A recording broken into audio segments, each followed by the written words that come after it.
Hello beautifuls, it's Epic Treasure and this is a final sneak peek before tutorial for the Castle 2.0 drops. I hope you're ready because it is a juggernaut monster thing and you're going to love it, I promise you, so get ready. Thank you so much for sharing your castles too in the Discord channel, which is the Palworld build on my Discord. Check out the description below and share your castles. I've seen a lot of those and it's very touching to see these castles pop up all across the land in all different landscapes, and I'm very touched indeed. So grab your blueprints there. They'll be changed over time too. That will show all the production facilities, etc. So I'm going to run through all the changes that have been made, and these include the cosmetic ones to start with.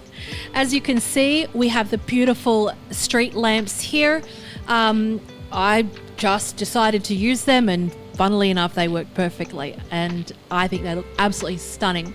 Not only that, thanks to chat, we have the beautiful idea of running the red carpet all the way through the building, which is perfect and stunning. That's run horizontally. I'm not going to give too much away because we'll do that in the tutorial, but the other features that has changed with Castle 1.0 is the height of it. As you can see, it's 5 high at the highest point. So there's that. There's some lights up the top of that. And also, obviously, we've got the wing over the right and the wing over the left, which has also changed to having another pitch, another slope in the roof. So originally, on the first change, this is why I waited, it had 1 level and now it has 2 levels, and there's a very good reason for that. I'm going to tell you why that is in a moment.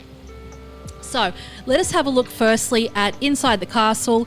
What has changed since Castle 1.0 are the big double gates. This was very important and it's something I couldn't do with my original build because my original build was to hide a fence that was broken that was inside it. That was just part of the landscape. So I'm like, oh, use these defensive walls. But this allows your big pals to move through. I know people have had problems with their pals still getting in and out of large facilities, and I fixed that in this place, which will be the pal box. And when I did the last sneak peek, the pal box is running horizontal. Keep in mind that the pal box drop area is like this big. So when you bring your big boys down, they'll fall here. And so having the PAL box horizontally makes it very hard for them to move around the back. If you've got the large box area of your PAL box at this side, it's very hard for them to get through the front. So in order for me to have free-flowing movement for the big pals or any pals was to have it here at the side. So they could move this way, so they could move this way, that way, and the most importantly for everybody probably is going to be down there, which I'll show you in a minute. So it's a main important factor which I've stress tested all day long, and it has been amazing.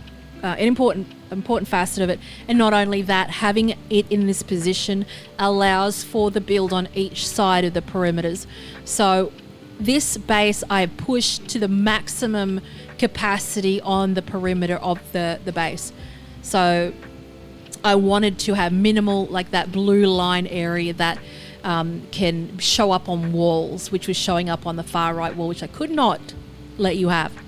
So that's the entrance. When we come through here, we have the big back door here, which opens up to the amazing view beyond.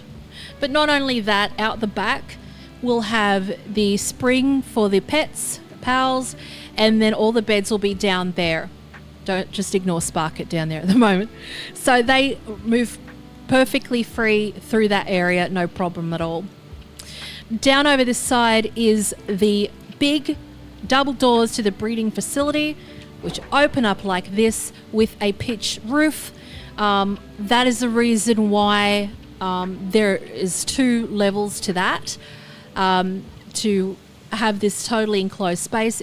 When I started to stream earlier today, I was going to build a breeding facility as part of this main part, but I didn't want animals wandering around breeding in my castle, so I had to have it separate, and I was able to fit it in with no problem at all at the end. So I have the beautiful breeding facility there. It's still open skies, so it's nice and breezy. and with the beautiful big stone doors there, which looks incredible. Lovely views out there. Some of this will be changed so it's a little bit more in depth, but it's pretty beautiful indeed. A nice little sitting area over here. And again, this is going to change over time as I have time to decorate it a bit more.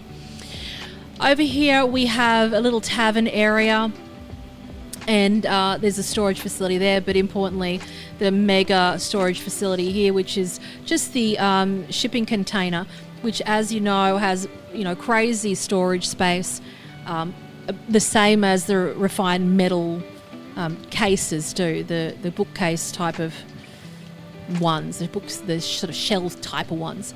So that has the same, but it's just big.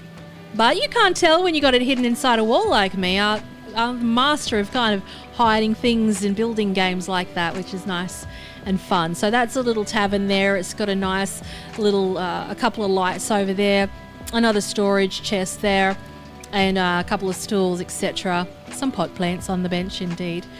So importantly over here is gonna be probably the priority for most people, and that includes the production lines, and that they're very gaudy. They take an awful lot of space, 3 squares and a bit long, and often jut out the walls, but these ones are good. We've got them running around the outside, so once we upgrade, these are going to look far better, no problem at all. Beautiful pitched roof can accommodate the biggest pals to move back and forth through here, no problem at all. A nice little entryway there. Shut that.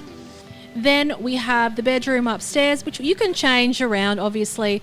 There's some changes that I'm making in the roof over there, so we'll get to that later. But here's the bedroom, a beautiful cozy space, a lovely fireplace, and red Valentine's Day special all over the place, with the beautiful curtains that we made to run perfectly through hanging up like that, instead of not being able to hang them in an only 1 by 1 height room, which is nice. Lovely surprise. So I've tried to keep this space entirely breathable for the big boys to move in and out of, and it is, like I've said, it's worked absolutely flawlessly. So get ready for the build. It is obviously extremely demanding, because this space right here needs to be ripped down to the foundation and rebuilt from the ground up, and it is, like I said, a juggernaut of a build. I hope you enjoy it. Hope you like it, and get ready. You're going to need some time for this. Thank you so much for joining the live streams. I've learned an incredible amount from everybody that's been in those. A lot of hints and tips and tricks that I didn't know. And yeah, just a lot of fun and great to have company while I'm in making that. So it was a juggernaut of a stream today indeed, a long one. I will love and leave you. I hope you have an amazing day or night, and again, thank you for your support. Don't forget to join the Discord and share your builds. Stay tuned for more.